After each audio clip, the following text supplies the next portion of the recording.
క్షేత్రంలో నిర్వహించే శివరాత్రి బ్రహ్మోత్సవాల సమయంలో శ్రీ భ్రమరాంబ సమేత శ్రీ మల్లికార్జున స్వామివార్లకు కళ్యాణ ఘట్టం జరుగుతుంది.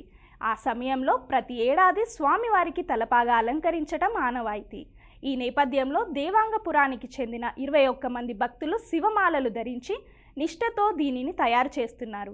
రోజుకు మూర చొప్పున 360 మూరల చేనేత వస్త్రాన్ని తయారు చేస్తారు. తలపాగా తయారీ సమయంలో వీరంతా నియమ నిష్ఠలతో ఉంటారు. బోలా శంకరుణ్ణి నిరంతరం స్మరించుకుంటూ సాధు శ్రీనివాసరావు ఆధ్వర్యంలో 21 మంది ఈ పాగాను మగ్గంపై నేస్తున్నారు. ఈ విధంగా నేసిన తలపాగాకు శివరాత్రికి 2 రోజుల ముందు గ్రామోత్సవం నిర్వహిస్తారు.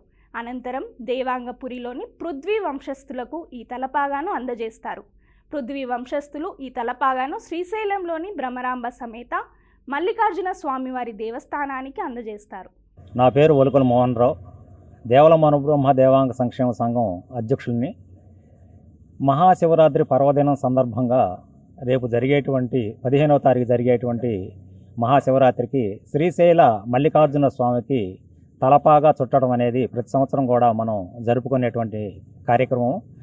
ఈ కార్యక్రమం సందర్భంగా ఇక్కడ మన బోసం శ్రీనివాసరావు గారు వారి ఇంట్లో మగ్గం పెట్టి ఆ తలపాగా నేయటం జరుగుతుంది.